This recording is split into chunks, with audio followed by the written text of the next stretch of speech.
Good morning to all of you here in the chapel and to those online on YouTube. I'm Phyllis Adams, your worship leader for today. We're especially glad to have those of you who may be with us for the first time and hope to see you again soon. I would like to remind you to please silence your cell phones or any other exciting noisemakers. Our speaker today is Reverend Stephani Skalak.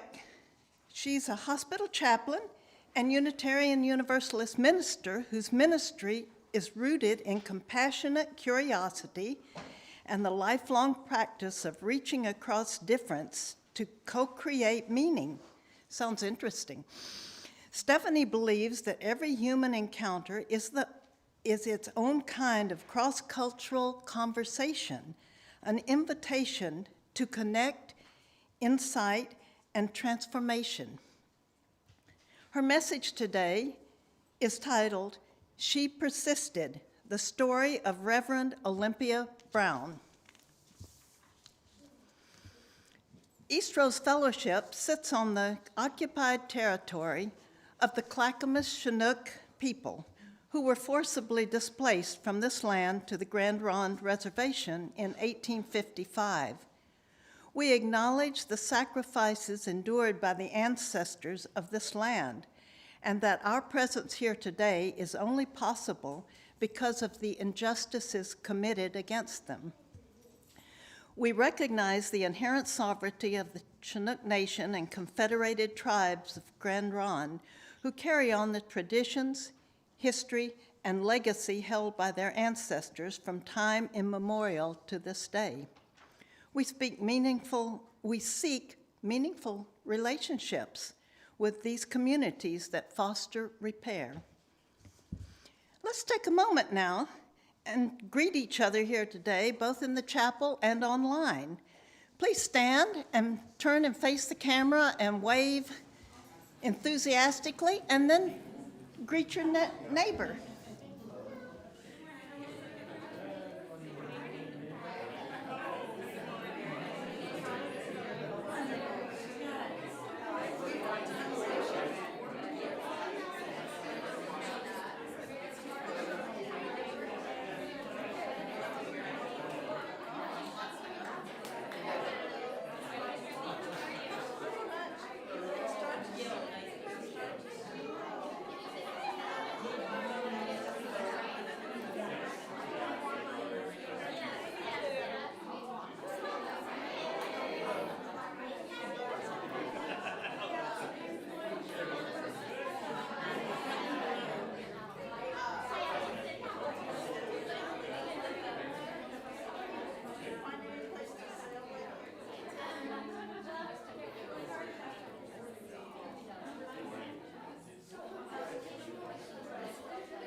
I know what fun this is, but we can continue it during our coffee time.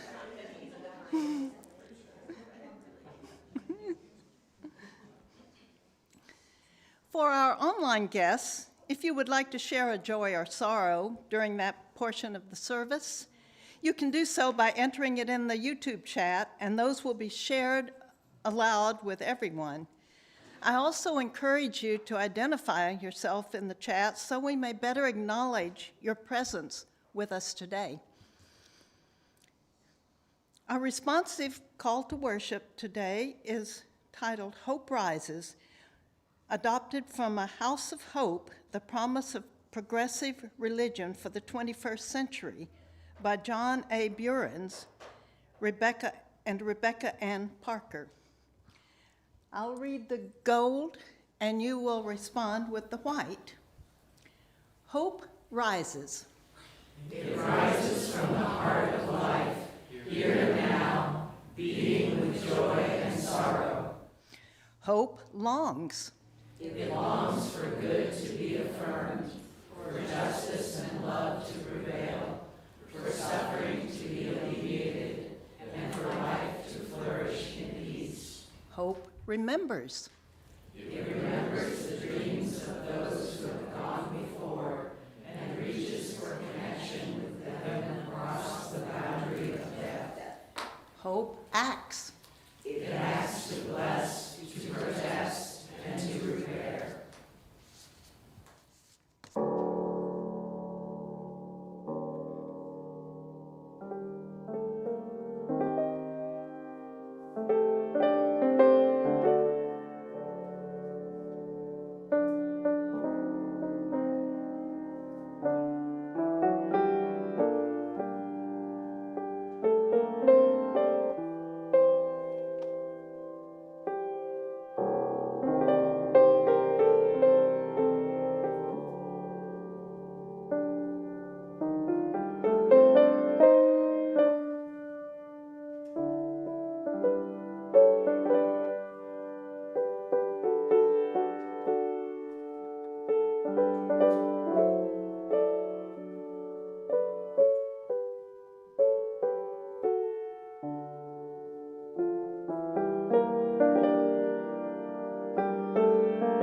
Sliding today are words from Jennifer J. Brooks from For Our Ancestors, For Our Children, For Ourselves.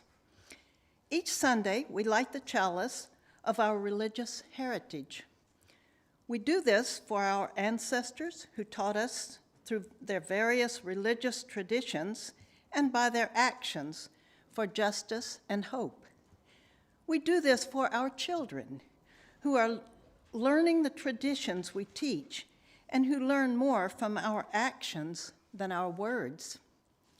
We do this for ourselves, so that we are inspired to remember our beginnings, reflect on who we are now, and spread our wings as we understand who we seek to become.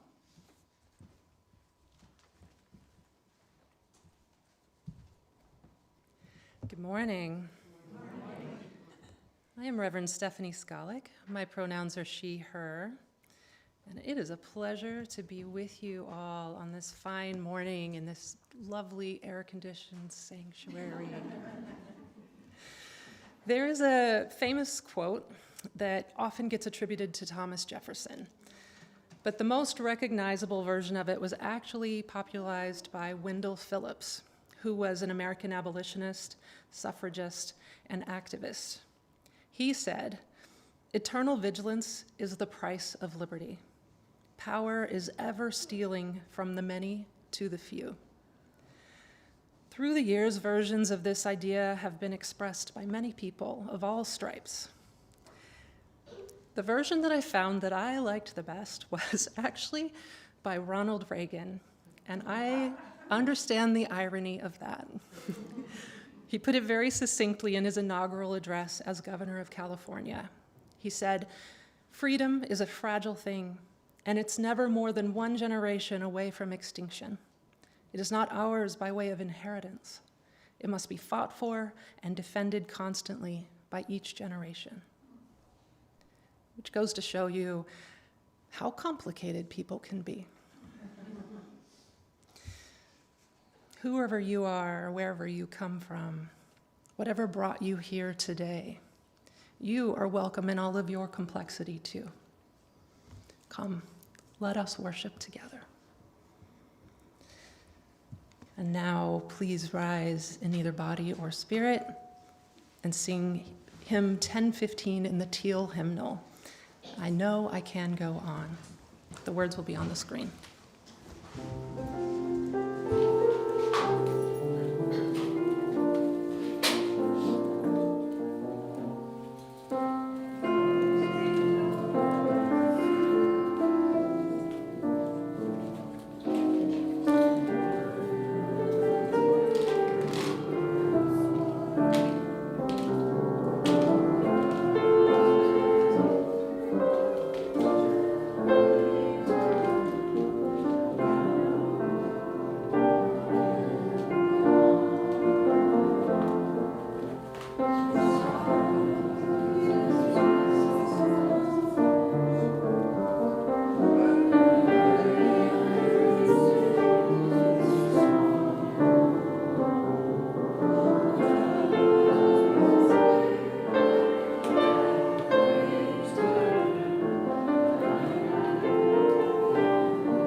I'd like to invite Tara and the children up for a story.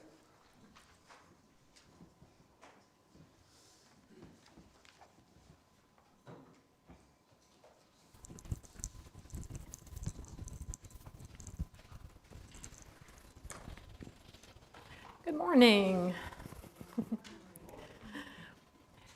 Today we're going to hear a true story about someone from our Unitarian Universalist history named Olympia Brown. And as we do, I invite you to notice a pattern. Again and again, Olympia was told that certain things weren't for girls and women. She wasn't supposed to speak up, go to college, become a minister, or vote. But sometimes things change for the better because someone heard, "You can't," and wondered, why not? So pay attention to that pattern, all the different ways Olympia used her voice, and what happened because she did. This is Olympia Brown, A Voice and a Vote. It's by Janine K. Grosmeyer, and it's from the book A Lamp in Every Corner, our Unitarian Universalist storybook. When Olympia Brown was little, girls weren't supposed to whistle. Girls weren't supposed to climb trees or run fast or catch frogs. But Olympia did. She did all those things and more. You can do whatever a boy can do, her mother and her father told her, and Olympia knew it was true. She climbed trees and ran fast and caught frogs, and when she was in school, she answered the teacher's questions loud and clear. "Little girls ought to be quiet," said one lady in town. "Little girls ought not to make themselves heard." But Olympia did. She had a voice, and she was going to use it every day. When Olympia Brown was a teenager, young women weren't supposed to go to college. Young women weren't supposed to leave home to go off and learn complicated things. But Olympia did. She did all those things and more. Olympia left home and went to Antioch College. She went to class and studied and learned all kinds of complicated things. "Young women ought not to be in college," said one professor at that school. "But since they are here, they must read their reports. Young women ought not to give speeches from memory like the men." But Olympia did. When it was her turn to present her report, she rolled up the papers in her hand and said each and every word loud and clear. Olympia Brown had a voice, and she was going to use it every day. When Olympia Brown was in college, women weren't supposed to wear pants. Women weren't supposed to wear anything except very long dresses that came all the way down to their toes. But Olympia did. She wore dresses that came down only past her knees, and under them, she dared to wear pants. Bloomers, the pants were called, after Amelia Bloomer, the woman who had created them a few years before. "Women ought not to show their ankles in public," exclaimed some of the men, "and women certainly ought not to wear pants." But Olympia did. She wore her bloomers every day, no matter how much the men sneered. When Olympia was finished with college, women weren't supposed to be ministers. Women never stood up in front of a congregation and talked about God, but Olympia did. She did all those things and more. Olympia graduated from the theological school at St. Lawrence University in 1863, and she was ordained as a Universalist minister in June of that year, the second woman ever to be officially ordained by that church. She became the Reverend Olympia Brown. "Women ought not to speak in public," said a minister at that time. "Women ought not to take the pulpit or discuss the nature of God." But the Reverend Olympia Brown did. During the next 35 years, she was a minister in 5 different congregations, and she visited other congregations too. She took the pulpit in every single one, and she spoke on the nature of God and love, and she did an excellent job. Olympia Brown had a voice, and she used it every day. When Olympia Brown was born, women weren't allowed to vote. Women weren't allowed to have any say in who was elected president or senator or mayor of the town. But Olympia had something to say about that. Olympia had a lot to say about that. She traveled all over the state of Kansas in a horse and buggy, giving speeches to convince people that women deserved the right to vote. She wrote hundreds of letters. She spoke to the representatives and senators in Congress. She marched in parades. Olympia and her friends worked hard to get women the right to vote. Olympia Brown had a voice, and she used it every day for over 50 years. And finally, when Olympia Brown was old, women were allowed to vote. In November of 1920, when Olympia was 85 years old, she voted for the very first time.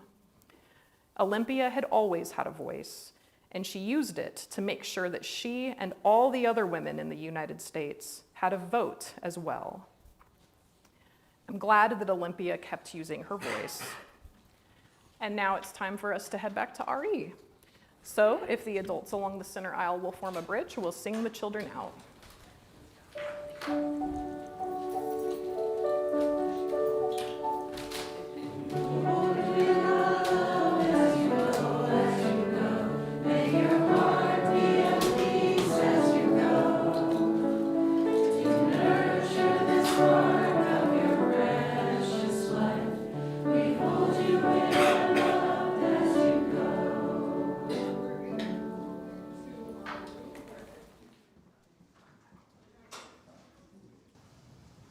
Please join me in a moment of quiet reflection or meditation.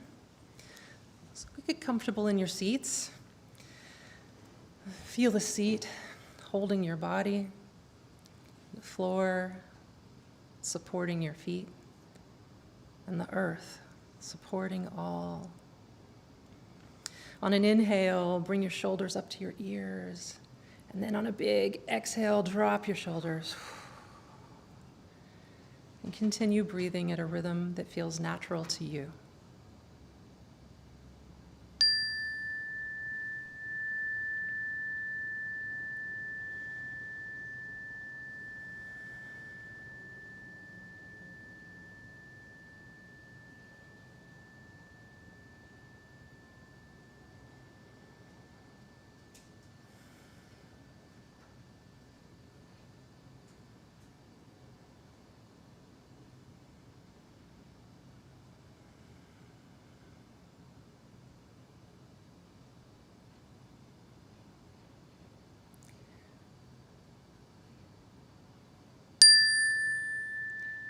Complete another round or two of breathing, and then slowly come back to this place.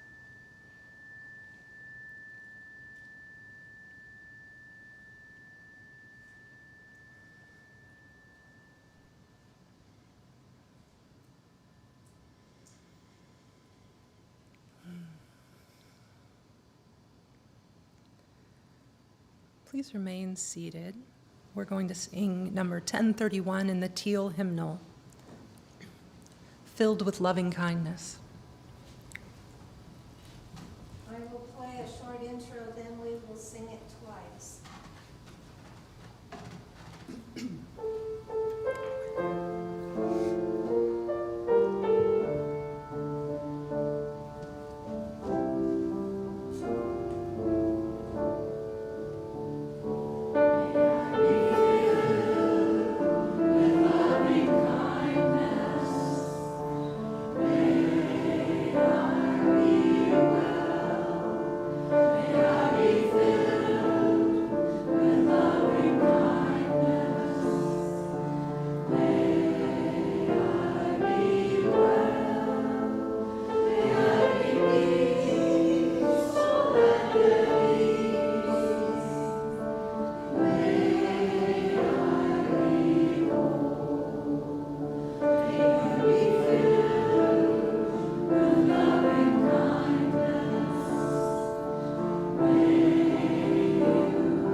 Our reading today is an excerpt from the Emergent Strategy by Adrienne Marley Brown.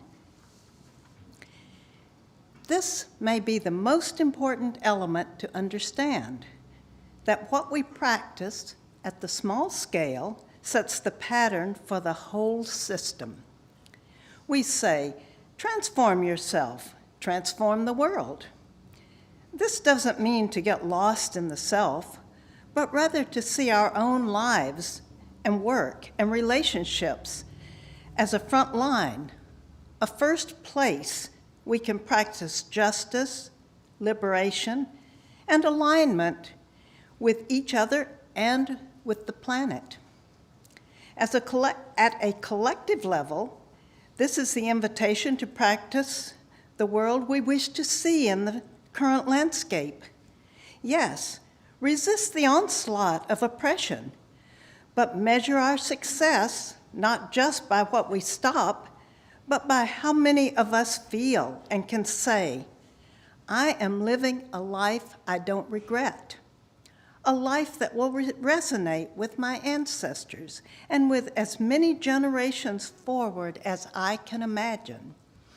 I am attending to the crises of my time with my best self. I am part of communities that are doing our collective best to honor our ancestors and all humans to come.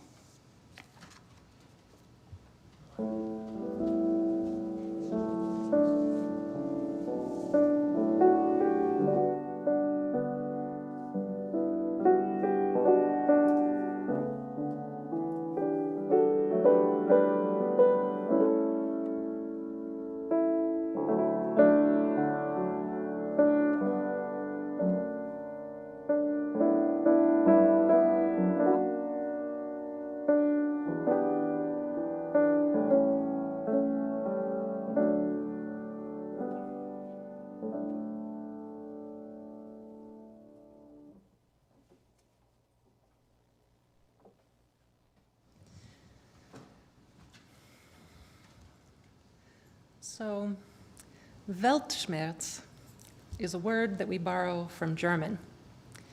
And even in German, it's a literary term, not an everyday word. It literally means world pain, and it describes the pain, the anguish of the gap between what the world is and what it could be. Sometimes it is translated into English as world weariness, but that's not quite it. World weariness is similar to ennui or apathy.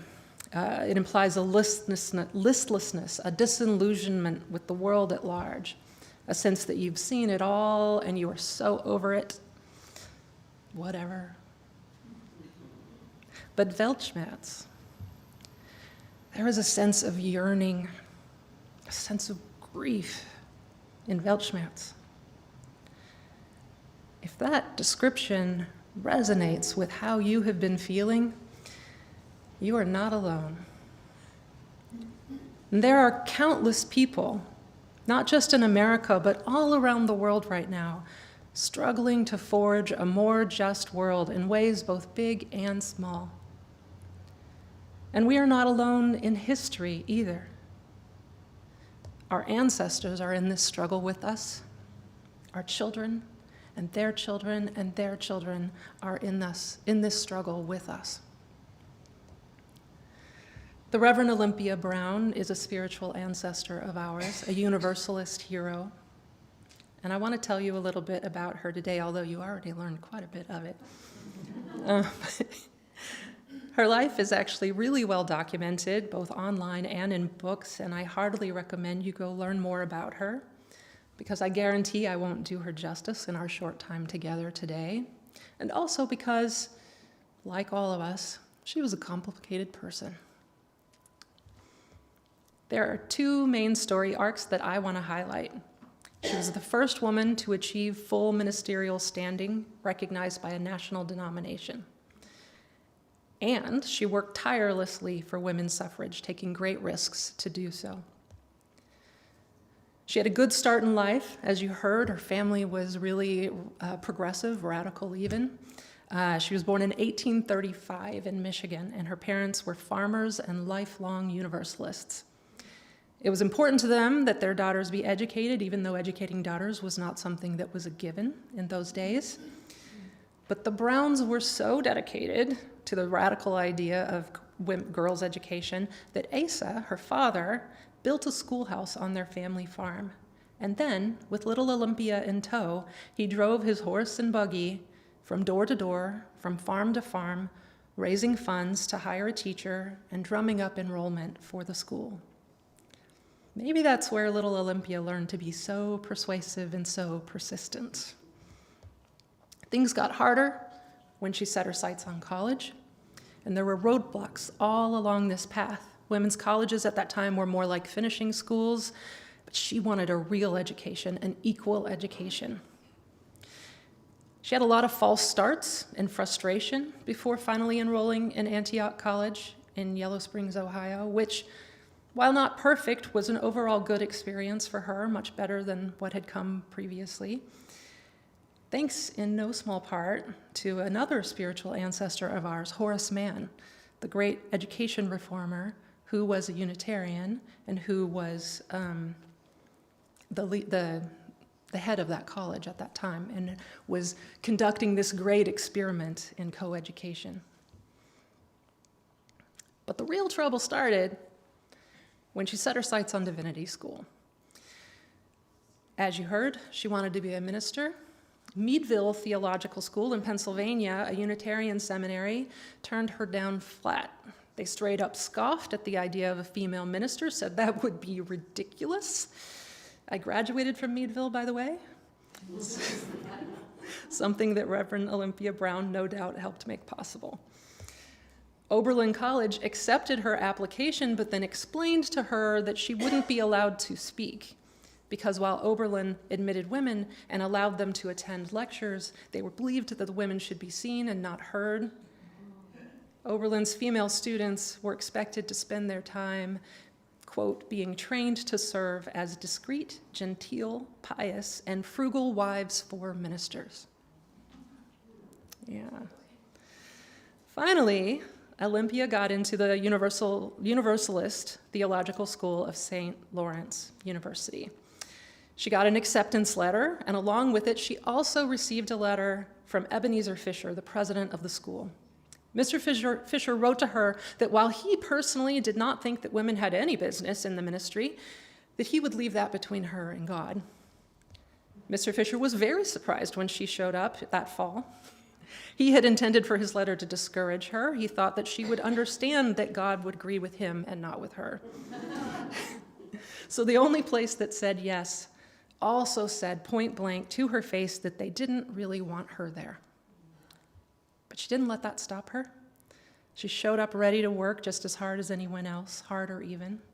She persisted. Throughout her time there, she was mocked and hazed by her classmates. You know, aspiring Universalist ministers, right? They would boo and heckle her during her sermons. They would stand outside her bedroom window at night, mocking her in falsetto voices, and no one in the administration did anything to discourage this behavior. In fact, she had an uphill battle to convince the faculty to award her a degree at all. But she persisted, she used that voice, and she convinced them all one by one. She graduated from St. Louis in 1863, the first woman to do so. Later that same year, after several rejections, she was ordained as a Universalist minister. In other words, she convinced another reluctant group of men to approve of her. She used the strength of her arguments and sheer grit. She was tenacious, she persisted, and she prevailed. She was the first woman to achieve full ministerial standing recognized by a national denomination. So to clarify what that means is there were a handful of women at that time who had been ordained by individual fellowships or congregations, which meant that that ordination wouldn't necessarily be recognized by another congregation, right? It was just that one church that said, we believe in you. So Olympia was the first to get the National Universalist Ministers Association to approve of her and back her ordination. First American of any denomination, actually. First American woman of any denomination to be ordained and with the approval of her whole denomination. Which, was a win.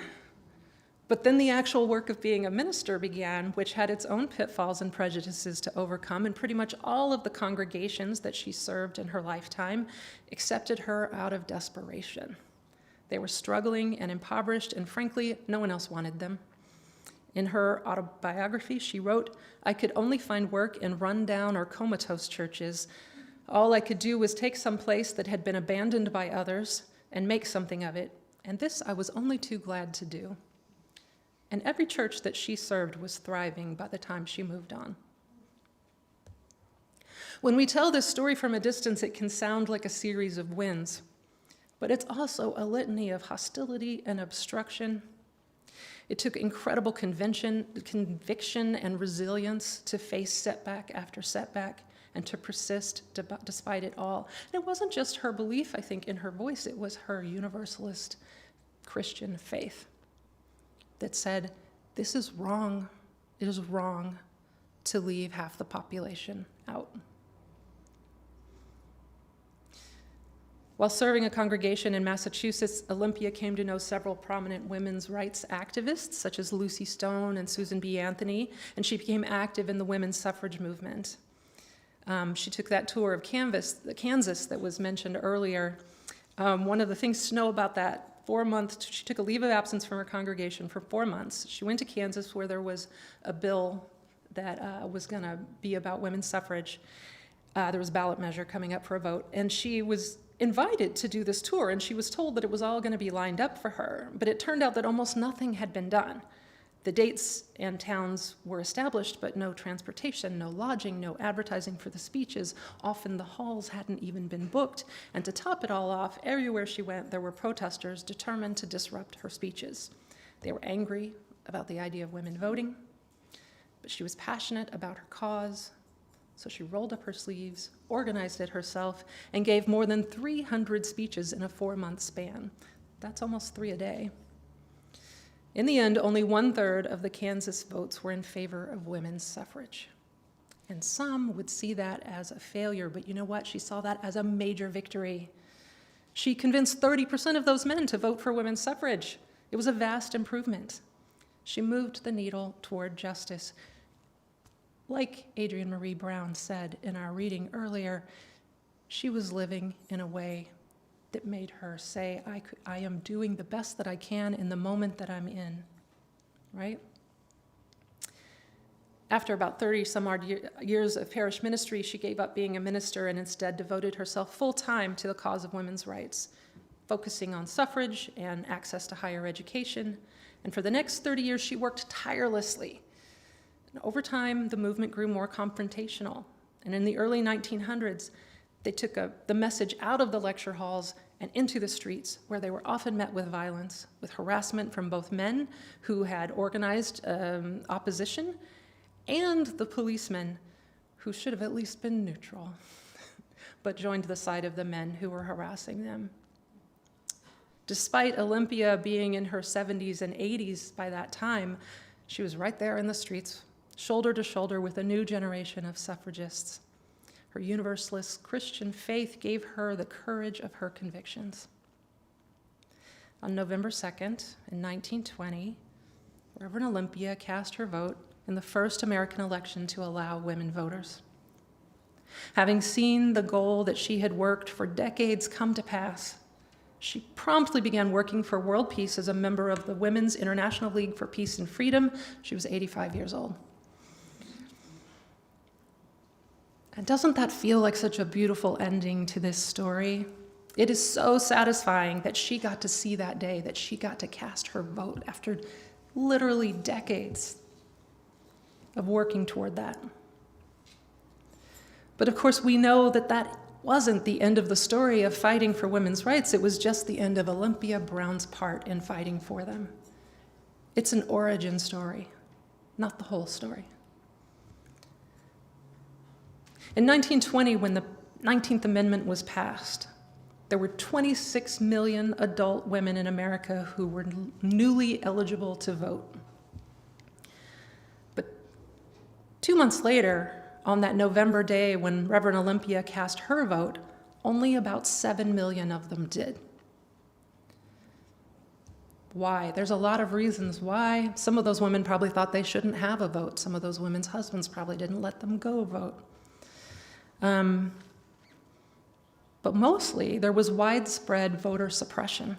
Because, of course, there was already a very successful apparatus in place to suppress voting. Jim Crow voter suppression was already targeting black men. It was weaponized against all women at that time, but especially women of color, of course. The same kinds of strategies that we're seeing today to intimidate voters in districts with high concentrations of persons of color or poor persons were used against women then. And the right to vote, well, it's a threshold right, a toehold. The whole point of being able to vote is that theoretically, with the right to vote, you can influence other unjust policies. Policies around education and property rights, policies around consent and bodily autonomy, policies around equal pay. But those milestones came much later, if they came at all. Some of them we are still working towards, some of them have backslid. Every generation has to fight for freedom. Olympia Brown's story is an origin story that we can be proud of, that we can take heart from. She put in hard work. She kept her eyes on the prize. She knew that a partial victory was still a victory. She knew that there was always more work to be done. She was so persistent. Reverend Olympia knew that we cannot afford to give in to despair. And let's remember that all of those obstacles that she overcame were not happening in a vacuum. She attended seminary and began her ministry during the Civil War. She fought for suffrage, during the Civil War. Think about how we feel about polarization in our country right now. Can you imagine? She fought for suffrage during the era of the robber barons, a time that was a lot like the one that we are living through right now, the rich getting richer and the poor getting poorer. The passing of the 19th Amendment came on the heels of World War I and came during a flu pandemic that went on for 3+ years that was equal to what we just went through with the COVID pandemic. It was just as disruptive, just as scary, just as devastating. Plus, that one impacted kids a lot more than COVID did. It was a time when America's future must have felt fragile, and hope for our country must have been difficult to hold, just like it is now. And here and now, let's acknowledge that our current circumstances are also quite personal for some of the people in the room, both the physical room and the virtual room, that it lands differently on some of us. Among the beloveds in this community are those who are LGBTQ+, who have a disability, who live near or under the poverty line, who have been racialized, who are themselves or who have loved someone who is an immigrant, or loved someone who has lost everything to fire or flood, who are female, who aren't Christian or who might be seen as only marginally so. There is an existential threat in this political climate that is real, a sense of betrayal that is real and personal. So yeah, maybe things have felt a little bit hopeless and overwhelming lately, and I want to be clear, it is okay to grieve. It is okay to seek refuge. It is okay to ask for support, emotional or otherwise, to nurture practices and a community that are restorative.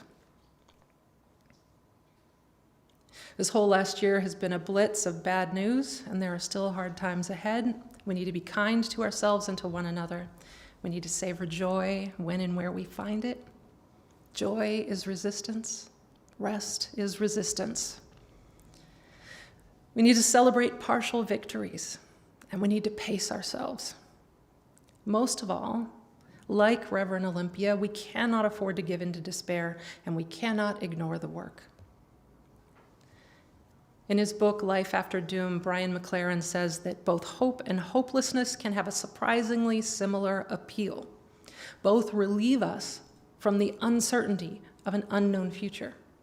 For one, a happy ending is guaranteed. For the other, a tragic ending is inescapable. Both promise us a future that asks nothing of us. Another way of saying that might be that on the one hand, because things are going to turn out fine, you don't have to do or change anything. Or, because there's nothing you can do to avert doom, you don't have to do or change anything. In A Hidden Wholeness, Parker Palmer writes that we live in a tragic gap, a gap between the way things are and the way we know they might be. It is a gap that has never been and never will be closed. Eternal vigilance is the price of liberty.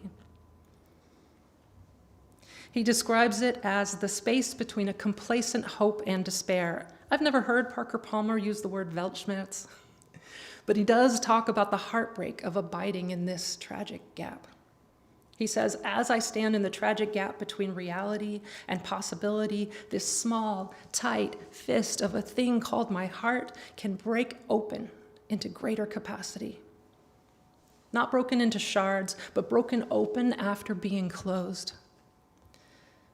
Many, many people in America, and no doubt some right here in this community, have long since had their hearts broken open in this way. Communities that have suffered oppression, that have not had the luxury of illusions about justice, intimately know the urgency of collective liberation. In fact, they have often voiced a sense of frustration with those of us who were complacently hopeful. That kind of heart, a heart that is awake to the tragic gap, a heart that loves fiercely, that has been broken open by the world's pain, that is the heart of a hero. It's the kind of heart Olympia Brown had, Martin Luther King had. A hero is someone who feels the pain and who understands the stakes and who still takes a risk and puts their life, their time, their love, their energy, their money, and yes, their bodies into helping others, even with no guarantee of success or thanks. In my lifetime, the world has never felt so small and so overwhelming all at once. Spend just a half an hour online and there's a whole whack-a-mole cacophony of catastrophe. It can be overwhelming and it can leave you wondering what's the most important thing to be doing. Whose need is most urgent? How do I know which burning building to rush toward? What to tackle first? I have an answer. Just pick one. Pick one that calls to you. Pick one that has some kernel of personal passion for you.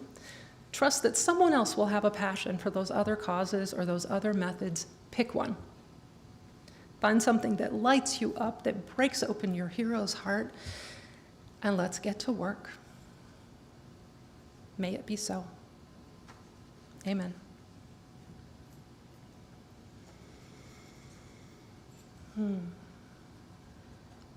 Please rise in body and or spirit to sing number 95 in the gray hymnal, There is More Love Somewhere. There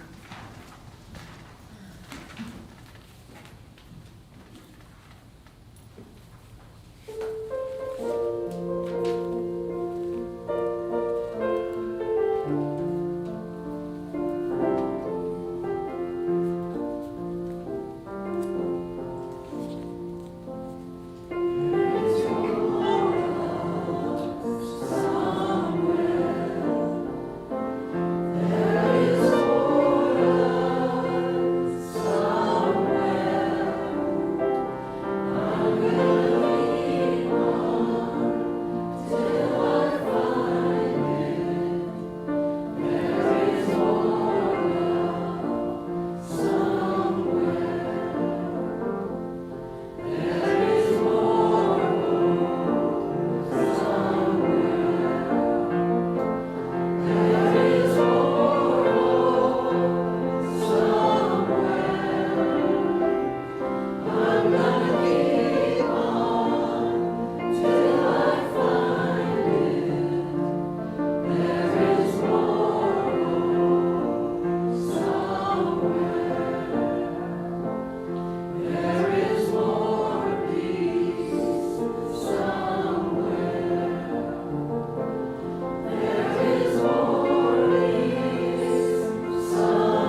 We share half of the cash offering with a local organization doing good works in the community.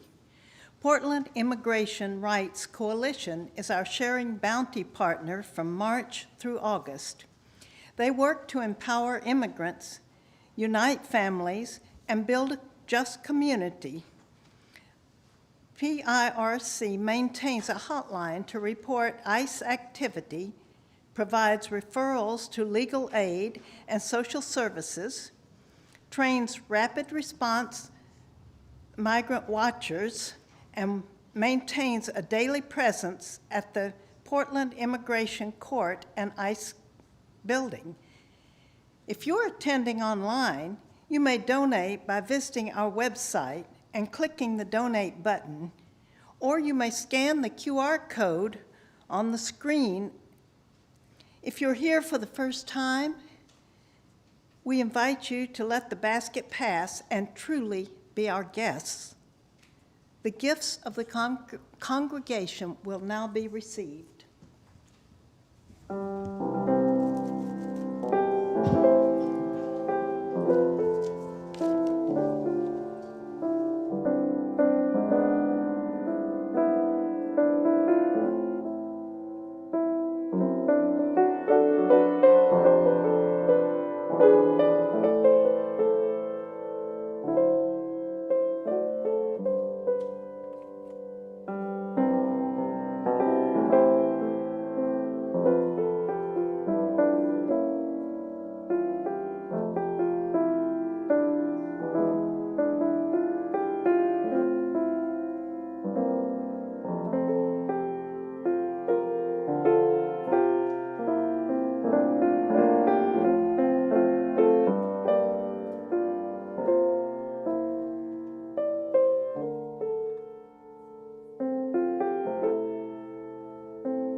Thank you.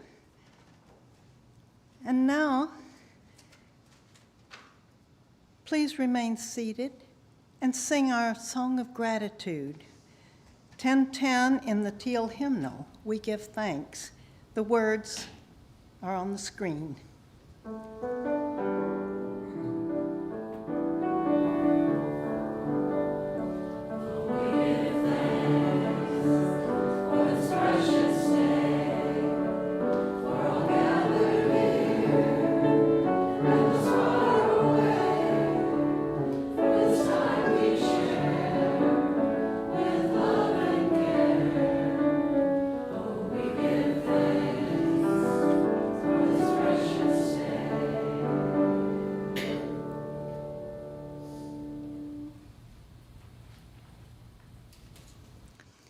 Now we extinguish our chalice with these words.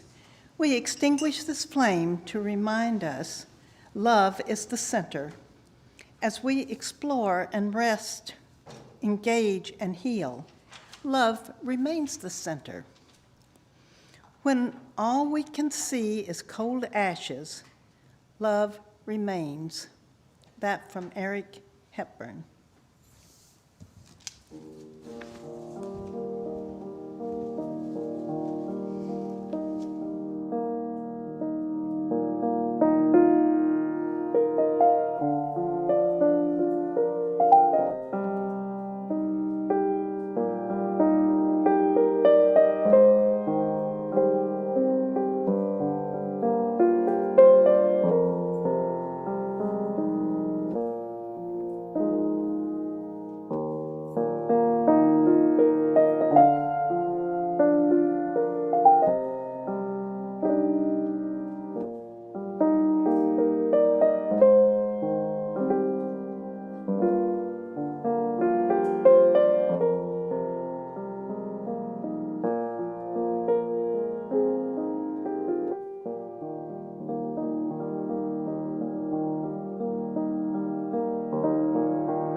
Thank you, Mary. That was beautiful. And now, announcements. First, I would like to thank everyone who made this service possible, our musician and our speaker and all the support folks. There will be an outdoor work party this next Saturday, June 20th, from 9 to 12. Hopefully good weather, lots of fun, companionship. It's a great time. Wednesday's hike to Umbrella and Sahili Falls near Mount Hood Meadows. For more information, contact Ruth.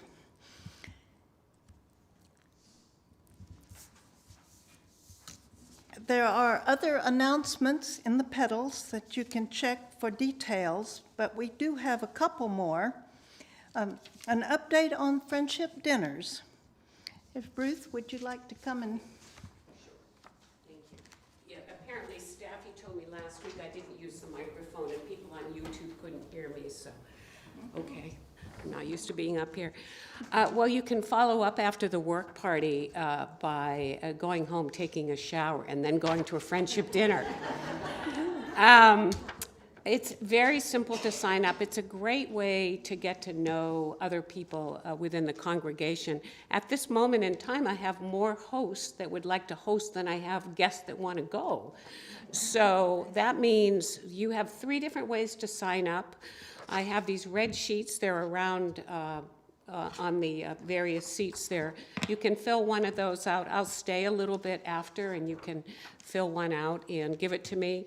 You can also go on the pedals and just click on my name under events, and it goes straight to my email. And there's a third way, which is there's a poster that I made, and it says click here. And if you click there, it's an interest inventory, and it just lets me know, like, you're gluten-free or you can't be near cats or whatever, so that we can assign, I don't know if assign's quite the right word, but spread people out. So I've gone to a couple. I've only been a member 3 years, and they already wrote me into being on the board for 2. So, you know, like, we're a small congregation, so we need to do a little bit of everything. But it's lots of fun. It's there's not a ton to do. Usually the hosts will provide maybe a main course. We tend to generally in this congregation not go with beef, it seems. Maybe chicken, fish, whatever. And then the other people bring salads and sides or a dessert or whatever. So yeah, we need some more guests because we have too many hosts now. So figure out a way. I would love it, especially because the hosts need to find out who's going to their house by tomorrow, if you can. Tuesday at the latest. That way I can call everybody and make sure they have the correct address and time and et cetera. Thank you. Thank you. It is great fun and a wonderful way to get to know each other. Okay, one more update on Robin's party from Katie. Oh, thank you.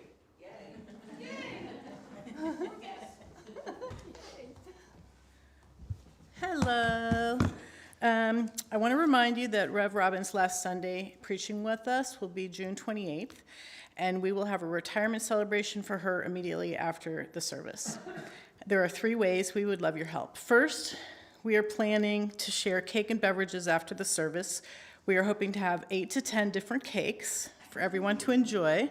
At the end of the celebration, we will assemble a cake sampler for Robin, a full cake's worth of slices from all the different cakes so that she can take a piece of the celebration home with her. Cynthia has started a cake sign-up list, so if you are willing to bring a cake or help with the reception, please see me after the service and I will connect you with that list. I have some of the cakes we have so far are lemon, apple, pistachio with raspberries, black forest, almond bundt, and German chocolate. So we need more, you know. I would like to have 12, you know, so that's 8. There's 2 that were not identified as what they were bringing, so. Second, we have a retirement blessing book for Robin, which I put this together. This is a place for everyone to write a note, a memory, a thank you, or a blessing for her, and I put little stickers throughout it that represent different Eastrose things. I have it with me today, so please come find me after the service and take a moment to sign in. I brought all these colors. Third, we would love to flood the sanctuary with flowers on June 28th. So if you're able, please bring flowers that morning so that we can fill our space with beauty and gratitude for Robin's final Sunday in the pulpit. So please mark your calendars for Sunday, June 28th. We will celebrate Robin, share cake, give her our gifts in the blessing book, and send her into retirement with love. Done.